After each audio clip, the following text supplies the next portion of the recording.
Hi, I'm Skilla, and this is Nerd Stuff with Skilla. Today I wanted to talk about the 7th episode of American Horror Story Cult. Valerie Solanas died for your sins.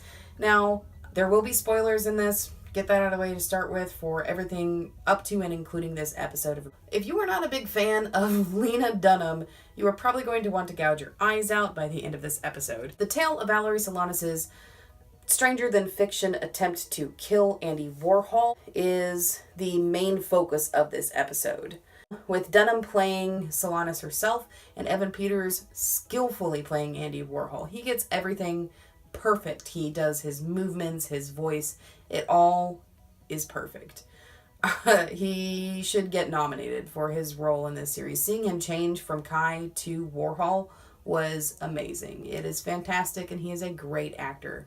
This episode does a really good job not only of outlining what the Scum Manifesto is about, but also showing the full story of why Solanas wanted to kill Warhol and doing the scene where she actually tries to do that really well. It does a great job. If you look into the story at all, it is all played out in this episode, and I thought that was really good.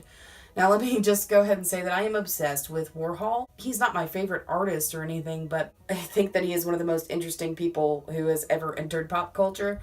And it doesn't hurt that the Velvet Underground is one of my all-time favorite bands. And without Andy Warhol, none of us would probably know who they were. My only real problem with this part of the episode is that I feel like Lena Dunham's accent kind of goes in and out, which is really strange since she grew up in New York. So why can't she keep a handle on a New York accent? Other than that, I think that her performance was really good. Like, we actually see the character go from being kind of unstable to batshit crazy. So I thought that she did a really good job of that. Regardless of whether you like Lena Dunham or not, you gotta give her props for what she did in this episode. I think she did a really good job. Since we know that Evan will play other villainous people from the past later on in the season, I wonder if they spent so much time of this episode focused on the Warhol Solanas story so that it would be less jarring for us in the future when they do it again. Or maybe they just did it because it's a lesser known story than some of the other people who are going to get portrayed. I'm not really sure, but it was a huge chunk of the episode. It's kind of a classic Ryan Murphy move at this point for him to do a big format switch up. And I think that this was a lot more skillfully done than the less than seamless format change that happened in Roanoke. So props for that, I guess. The purpose of the whole Solanas Warhol story is that in Cult we're told that Solanas was the head of her own feminist cult based on her book, The Scum Manifesto, that was all about eliminating men from the planet. And it's revealed that she's behind the Zodiac killings. Her cult did that. And the cult disbanded when she spiraled into schizophrenia later on in her life. Her former girlfriend, Bibi Babbitt, is now the head of this cult.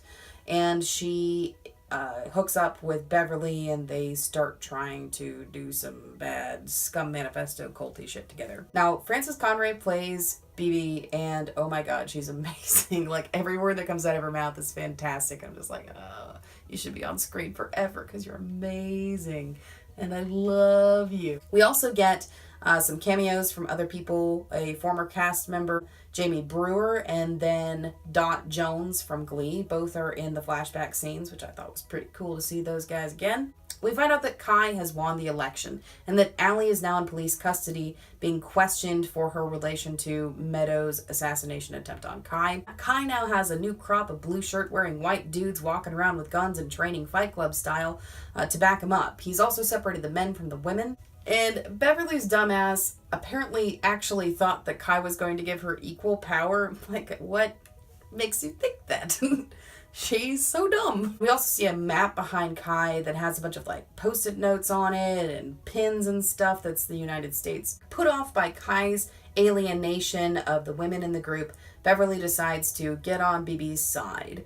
And she convinces Winter and Ivy to gang up with Bibi as well. They decide to kill Harrison in a Zodiac-y way for feminism, with Ivy seemingly taking pleasure in the brutality of this situation, using Harrison's disregard for Meadows' life as her motivation.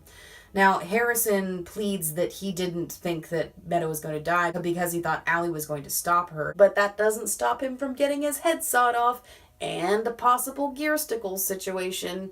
Side note, if Ivy wasn't such a crazy bitch, I would absolutely let her make me cappuccinos every day and cook delicious looking food for me every single day. But she's a crazy bitch. I thought this whole time that it was interesting that they kept on dressing Ivy like Warhol. She's regularly seen in a black jacket with a striped shirt, and she's got the kind of whitish floppy hair similar to Warhol's.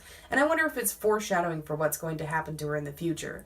Maybe Allie gets out of prison and tries to kill Ivy, and that would make Allie the Valerie to Ivy's Warhol. And I think that would be really interesting if that happens. You heard it here first. But they have been dressing her just like Warhol a lot, and I've noticed it several times throughout the season. A lot of people have speculated that the whole "A Rose for Kai Anderson" parent subplot that he told Beverly was false, but we know now that at least it's partially true. He does have a parent tomb sitting next to his bedroom, and in that scene he says some crazy things to Winter. He's trying to suggest a catchy, memeable phrase for him to put up online, and I think it's going to be fit. Fear is truth, but he also suggests MLWB, which means men lead, women bleed. And Winter's immediate response is, well, I think that last one might piss off the wrong people. I'm like, get him, girl. And I think that's also a Trump type reference, since he's like, she's just bleeding out of her wherever, if you remember that quote. And in the final scene, we see Beverly sending a pointed message to Kai as she's reporting on the death of Harrison. It's a clear threat to his power. And then it pans over and we see that BB and Kai are together. They are working together. So it's interesting to see them divide things up. And I wonder how far along they'll reveal to the women in this situation that they're both two sides to the same coin. I thought this episode was really interesting. It's not my favorite episode in the whole season, even though it has a whole lot to do with Andy Warhol. It's a format change episode, and that's not my favorite type of media to take in, you know? I don't think it was badly done. I do feel like they focused a little too much on the Warhol side of the story, but maybe there's a reason for that. And I'm interested to see the flashback scenes that we're going to have later on. And it is a very American Horror Story thing to have these flashbacks all over the place. And the fact that they saved them up for the latter half of the season, I think was an interesting choice. I think that Evan Peters and Frances Conroy gave two of the best performances in this whole season within this episode. They were both fantastic in this episode. And as much as I love Sarah Paulson, it's such a breath of fresh air to not have her crying all over the episode. And it's not her fault, you know? It's not her fault that her character isn't very likable. And I do believe that they are doing that on purpose. I think that her character, Allie, is the least bad person on the show, but she's also the least likable. And then Kai is clearly the worst person on the show, but he's also arguably the most likable. So I think they did that on purpose to give us a really crazy juxtaposition of characters that we like and characters that we should be rooting for or rooting against. And I really like that storytelling. I think that's really interesting. And I think that sets this season apart. And I think it makes it better than a lot of the other seasons of American Horror Story. Rest in peace, Harrison. Oh my God, we lost two of my favorite characters in the last two episodes. Meadow's gone and Harrison's gone, and they were just treasures. They were so fun to watch. And I'm sad that they're both dead, but, you know, we gotta move forward. We gotta kill somebody off. It might as well be the newcomers, right? I am excited about next week's... I think I say that every week. I'm excited about next week's episode. I can't wait to see where the story goes next. And it just makes me love Evan Peters to see him play these different roles so skillfully, so fantastically. He's such a good actor, and I'm really excited about it. Make sure to give me a thumbs up if you enjoyed this video. Subscribe if you want to hear me talk about more nerdy things. Comment down below with your thoughts on this episode. And thank you so much for watching, as always.